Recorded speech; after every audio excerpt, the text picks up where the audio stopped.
une option qui permet des mises en place à moindre coût et avec un flux de passage routier qui est moins important que l'avenue Dauphine, qui ne perturbe pas les sens de circulation, et ça c'est à noter, et qui ne supprime pas des places de stationnement pour l'avenue Dauphine.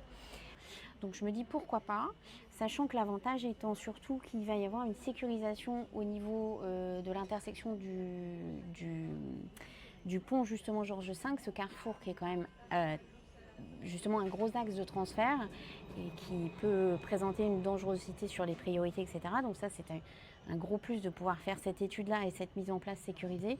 Je conçois qu'elle ne soit pas idéale pour les cyclistes, parce qu'effectivement, ça les oblige quelque part à sortir de l'axe et de la ligne droite parfaite qu'ils avaient envisagée.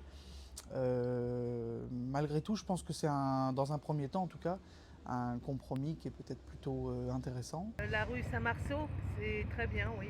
Arriver sur...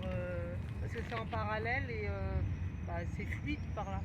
Il y a moins de La passage. rue Dauphine, c'est délicat avec le tramway et puis les voitures en stationnement qui reculent. Il faut être très très vigilant.